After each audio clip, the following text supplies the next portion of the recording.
Bismillahirrahmanirrahim. Assalamualaikum warahmatullahi wabarakatuh. Alhamdulillahirabbil alamin. Assalatu wassalamu ala Rasulillah. Segala puji kehadirat Allah Subhanahu wa taala, Tuhan semesta alam serta pencipta langit dan bumi. Dan juga sholawat untuk Nabi besar Muhammad sallallahu alaihi wasallam sebagai bentuk cinta dan penghormatan kita kepada beliau. Hari ini kita akan lanjutkan lagi untuk review buku Kisah Para Nabi karya Ibnu Katsir. Nah, sekarang kita masih masuk ke bab menjelaskan tentang kisah Nabi Ibrahim alaihissalam. Nah, sekarang kita akan membahas bab yang menjelaskan tentang kelahiran Nabi Ishak alaihissalam. Nah, di episode sebelumnya kita sudah membahas mengenai kelahiran Nabi Ismail alaihissalam. Nah, sekarang kita akan membahas mengenai Nabi Ishak. Kabar gembira ini disebutkan dalam beberapa ayat di Al-Quran dan juga hadis. Nah, di sini kita sudah rangkumkan dan analisis dari berbagai sumber ayat dan penjelasan yang terkait. Yang pertama dari Al-Quran surah As-Saffat ayat ke-112 sampai ke-113. Kabar gembira untuk Ibrahim dan Siti Sarah. Allah mengabarkan kelahiran Ishak sebagai seorang nabi yang soleh.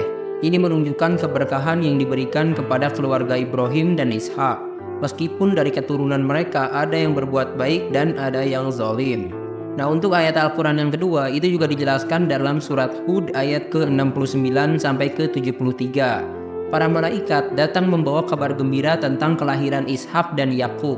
Siti Sarah istri Nabi Ibrahim merasa heran karena sudah tua, namun para malaikat menegaskan ini adalah rahmat dan keberkahan dari Allah Subhanahu wa taala. Terus dijelaskan juga dalam Al-Quran surah Al-Hijr ayat ke-51 sampai ke-56 tentang dialog dengan Nabi Ibrahim. Para malaikat memberi kabar gembira tentang kelahiran seorang anak yang alim, yaitu Nabi Ishak alaihissalam. Nabi Ibrahim juga merasa heran karena usianya yang lanjut, tetapi para malaikat menegaskan ini adalah ketetapan dari Allah Subhanahu wa taala. Terus juga untuk surat yang keempat itu dijelaskan dalam surat Az-Zariyat ayat ke-24 sampai ke-30. Jadi ini membahas tentang penerimaan tamu oleh Nabi Ibrahim alaihissalam. Jadi Ibrahim menyambut para tamu yang ternyata itu adalah seorang malaikat. Mereka mengabarkan kelahiran seorang anak yang alim, yaitu Nabi Ishak. Dan Siti Sarah merasa sangat heran dan takjub mendengar kabar ini. Terus ada juga di dalam Al-Quran surah Al-An'am ayat ke-84. Allah menyebut bahwa kepada Ishak dan Yakub telah diberikan petunjuk. Terus yang terakhir di dalam Al-Quran surah Maryam ayat ke-49. Ini adalah anugerah Allah kepada Nabi Ibrahim. Setelah menjauhkan dari kaumnya, Allah menganugerahkan Ishak dan Yakub kepada Nabi Ibrahim alaihissalam. Nah, sekarang kita akan membahas mengenai hadis yang terkait. Pertama dari Bukhari dan Muslim itu menyebutkan dialog antara Abu Dzar dan Rasulullah mengenai masjid-masjid pertama yang dibangun, menunjukkan keutamaan Masjidil Haram dan Masjidil Aqsa. Menurut ahli kitab, Yakub mendirikan Masjidil Aqsa yang memperkuat hubungan antara pembangunan masjid dengan keturunan Nabi Ibrahim alaihissalam.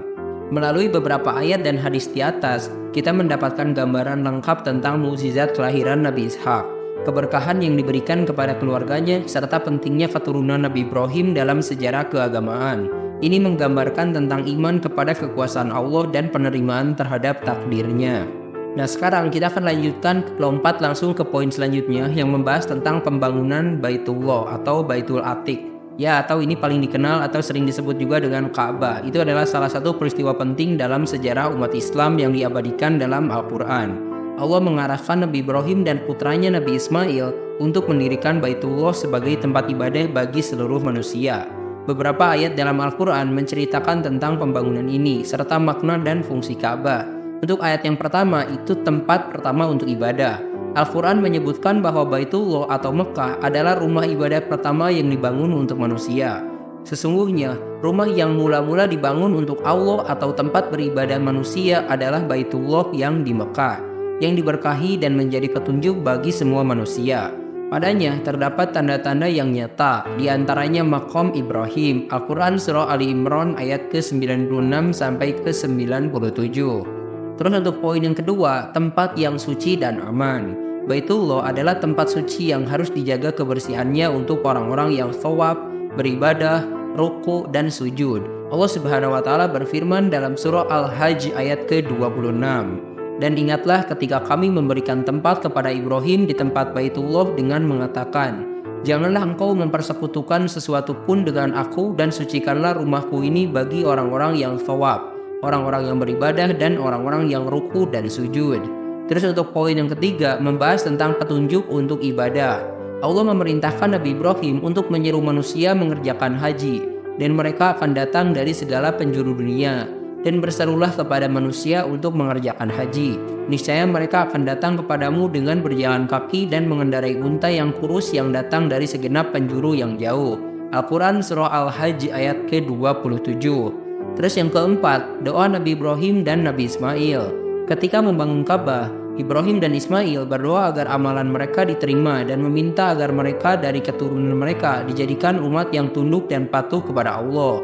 Dan ingatlah ketika Nabi Ibrahim meninggikan atau membina dasar-dasar Baitullah bersama Ismail seraya berdoa, "Ya Tuhan kami, terimalah dari kami amalan kami.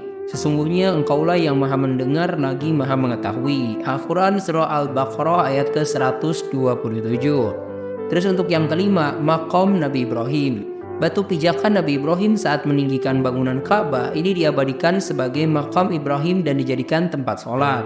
Dan jadikanlah sebagai maqam Ibrahim sebagai tempat sholat. Al-Quran Surah Al-Baqarah ayat ke-125. Nah, dalam berbagai riwayat disebutkan bahwa Baitullah bukan hanya tempat ibadah bagi manusia, tetapi juga memiliki sejarah yang panjang bahkan sebelum zaman Nabi Ibrahim. Beberapa ulama menyebutkan bahwa Ka'bah telah diagungkan oleh para nabi sejak masa Nabi Adam hingga zaman Nabi Ibrahim, dan bahwa tempat ini memiliki kedudukan yang sama seperti Baitul Ma'mur di langit, yang merupakan tempat ibadah bagi para malaikat. Secara keseluruhan, Baitullah atau Ka'bah adalah simbol dari ketaatan, pusat ibadah, dan titik berkumpulnya umat Islam dari seluruh dunia, khususnya selama pelaksanaan haji. Allah Subhanahu wa Ta'ala telah meneguhkan posisinya sejak awal penciptaan langit dan bumi, menjadikannya tempat suci yang abadi hingga hari kiamat. Terima kasih telah menyimak. Silahkan kirim dukungan kalian dengan klik tombol like, subscribe channel ini, dan bagikan juga ke teman-teman kalian. Semoga dengan membagikan itu kalian bisa mendapatkan pahala jariah dari video ini. Mohon maaf bila ada kesalahan. Wabillahi taufik wal hidayah. Wassalamualaikum warahmatullahi wabarakatuh.